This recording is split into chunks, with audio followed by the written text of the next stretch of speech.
If Peter Obi wins, the world will embrace Nigeria. Looters will go away to Dubai. Chief Mbazuli Ameachi.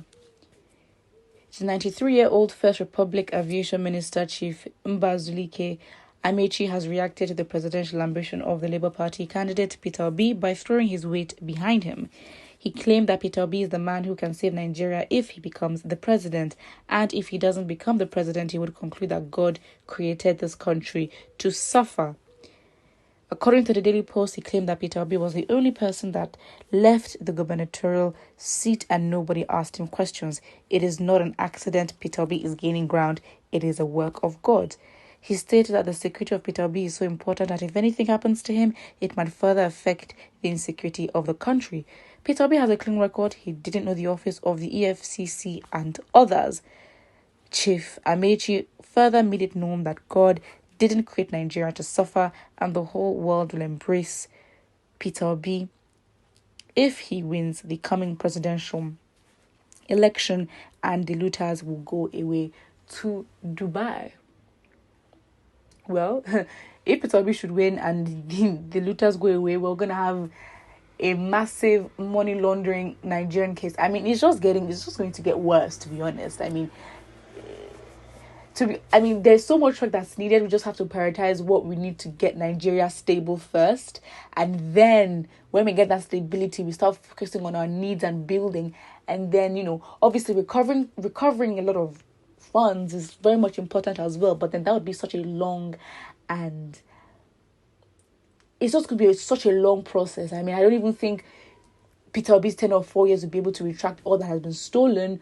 But I think, when he gets into office, yes, I said when, the priority would literally to get the economy just stable. I mean, that is the devaluing of the currency, just economic policies and welfare. I mean, it is so bad. I mean, the country needs to start producing again, and Nigerians can do the work. Nigerians have the mind, they've got the skill, they just need the best infrastructure. It's as simple as that. I mean, we're talking basics of electricity, and Peter Obi also gave facts and the impact of investment in electricity and what that would do for the average business owner and the average Nigerian entrepreneur.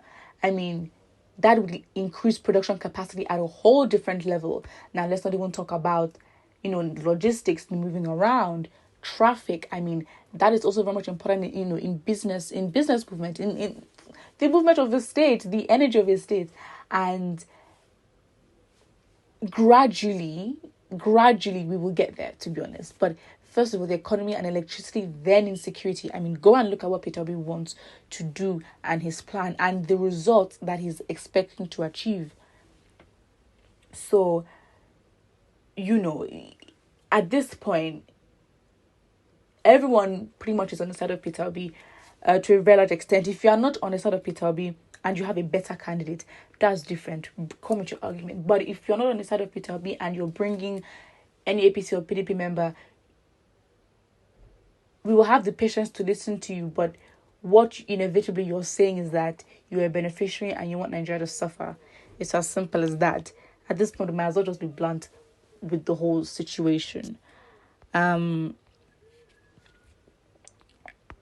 is what it is in that regard, but I agree with what this man is saying.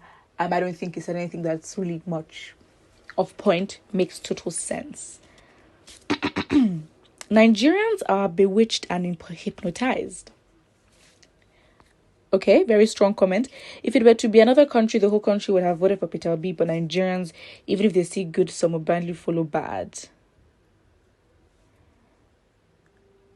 That is why people like Tinubu and Atiku, who promised to share presidency with his friends, are having followers. You have to understand, Nigerians settling for a corrupt nation in 23 years, having been through so many traumatic events. I mean, being a Nigerian is literally PTSD. Having gone through all that, understanding the vulnerable, the uneducated, and how they're wired and the patterns. Again, we are talking 20 years of a thinking pattern and of a certain result. you're going to have to break that. So when you're saying Nigerians are bewitched or hypnotized, it's very, okay, very, very, doesn't make sense.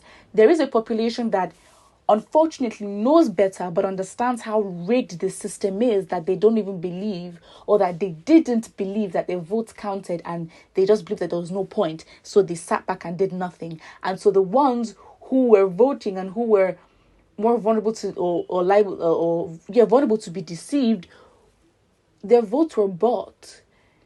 And you've now created that kind of pattern. And then, I mean, how do you unbreak that? Not even just in the South, because in the South it was strong too, but then now look at the North.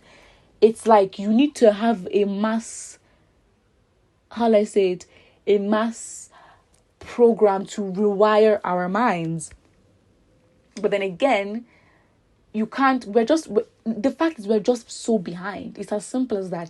If you want to say in another country, and I'm guessing you're comparing to first world countries, again, first world countries are not where they are because, I mean, let's be honest, okay, coercion, coercion, deceit, manipulation, colonization obviously have made a lot of these countries world powers and strong where they are today.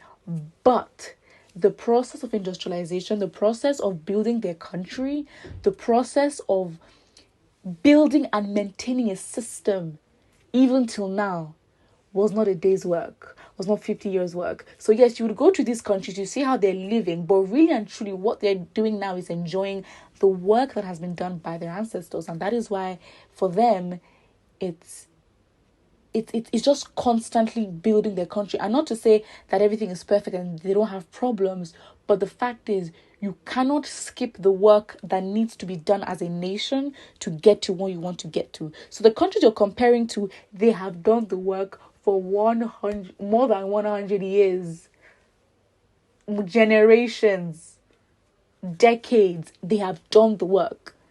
Even though the capacity and the resources in which they use to get the work is not the most ethical, or we can't vouch for it 100% and say, yes.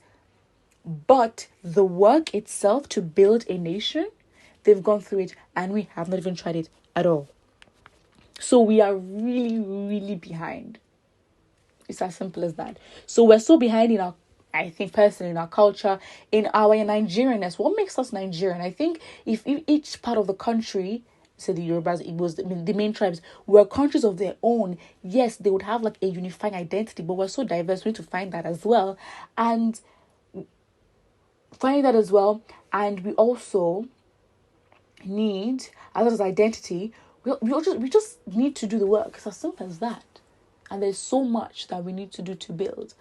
But you can't skip the work. I think you can't skip the grind. You can't skip the build.